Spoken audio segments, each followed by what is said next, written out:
Nellore parliament local మేనిఫెస్టోను విడుదల చేశారు రాజ్యసభ సభ్యులు విజయసాయిరెడ్డి. నెల్లూరు పార్లమెంట్ పరిధిలో చేపట్టనున్న అభివృద్ధిపై పవర్ పాయింట్ ప్రెజెంటేషన్ ఇచ్చిన ఎంపీ విజయసాయిరెడ్డి చేయగల హామీలు మాత్రమే మేనిఫెస్టోలో పొందుపరిచినట్టు తెలిపారు. జగన్మోహన్ రెడ్డి గారి స్ఫూర్తితో 7 అసెంబ్లీ నియోజకవర్గాల అభ్యర్థులు అందరం కూడా ఒక నెల రోజుల పాటు మా జిల్లా అధ్యక్షులు వారు చెప్పినట్లుగా అనేకమైనటువంటి అంశాలని పరిశీలించి సాధ్యాసాధ్యాలని, అంటే చంద్రబాబు లాగా ఏదో ఉత్తెత్తి హామీలు ఇచ్చి నెరవేర్చలేనటువంటి పరిస్థితి రాకుండా ఏదైతే సాధ్యపడుతుందో, దేనికైతే మనం అటు కేంద్ర ప్రభుత్వం రాష్ట్ర ప్రభుత్వం అన్నటువంటిది తప్పకుండా వైఎస్ఆర్ కాంగ్రెస్ పార్టీ అధికారంలోకి వస్తుంది. కేంద్రంలో ఎవరు అధికారంలోకి వచ్చినా కేంద్ర ప్రభుత్వ ఆర్థిక సహాయంతో మనకున్నటువంటి కేంద్రంతో ఉన్నటువంటి సత్సంబంధాలు దృష్టిలో పెట్టుకుని నిధులు సమకూర్చే విషయంలో మాత్రమే కేంద్రంతో నిధులు రాబట్టి నెల్లూరుకి మనం ఇచ్చేటటువంటి మేనిఫెస్టో పూర్తిగా 100% అమలయ్యేలా చూడాలన్నటువంటి ఒక మహాసంకల్పంతో ఇది తయారు చేయడం జరిగింది. నెల్లూరు ప్రగతికి సంబంధించి లోక్సభ స్థాయిలో మొత్తం 7 అసెంబ్లీ స్థానాలకు సంబంధించి 46 హామీలని మీరు ఇప్పుడు పొందుపరిచిన విధంగా చూశారు మేనిఫెస్టోలో. ఈ 46లో పార్లమెంట్ నియోజకవర్గ పరిధిలో 20 అంశాలు ఉన్నాయి, వాగ్దానాలు ఉన్నాయి. అసెంబ్లీ పరిధిలో 26 హామీలను మేనిఫెస్టోలో పొందుపరచడం జరిగింది.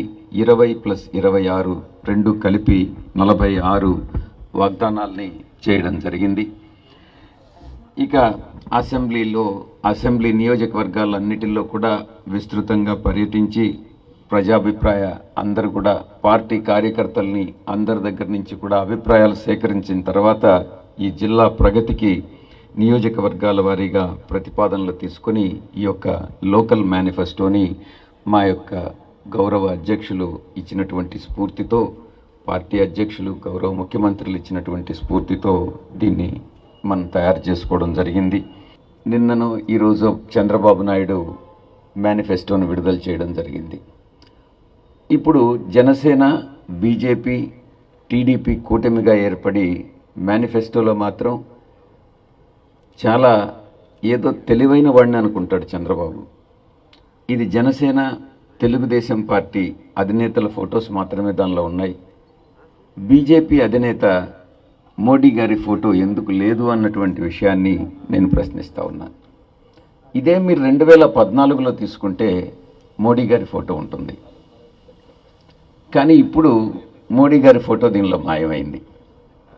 దీనికి కారణం ఎక్కడ ముస్లిం సామాజిక వర్గం దూరం అవుతుందేమో అన్నటువంటి ఒక భయంతో తెలుగుదేశం పార్టీ అధ్యక్షుడు చంద్రబాబు నాయుడు దీంట్లో ఉద్దేశపూర్వకంగా మోడీ గారి ఫోటో మిస్ చేశాడు. దీనిలో బీజేపీ కేంద్రంలో అధికారానికి వచ్చే అవకాశం ఉంది. అలాంటప్పుడు యూనిఫామ్ సివిల్ కోడ్ తీసుకొచ్చేటటువంటి అవకాశం ఉంది. యూనిఫామ్ సివిల్ కోడ్ తీసుకొస్తే తెలుగుదేశం పార్టీ బీజేపీ యొక్క భాగస్వామిగా యూనిఫామ్ సివిల్ కోడ్ ముస్లిం సోదరిమణులకు వ్యతిరేకంగా ఉండేటటువంటి ఈ యొక్క యూనిఫామ్ సివిల్ కోడ్ని సమర్థిస్తుందా అన్నటువంటి విషయాన్ని నేను చంద్రబాబును సూటిగా పలుసార్లు ప్రశ్నించినా కూడా ఆయన ఏదో నా పైన ఆరోపణలు చేస్తాడే కానీ గతంలో మేమేదో బీజేపీతో జతగట్టామనని, కానీ నిజానికి జతగట్టింది ఏమి లేదు. మా యొక్క రాష్ట్ర ప్రయోజనాల కోసం సత్సంబంధాలు మెయింటైన్ చేస్తూ వీలైనంత మ్యాక్సిమం ఫండ్స్ రాబట్టామే కానీ బీజేపీని పెళ్లి చేసుకోవడమో, లేకుండా ఉంటే బీజేపీతో జతగట్టడమో, లేకుండా ఉంటే బీజేపీతో కాపురం చేయడమో ఏం చేయలే.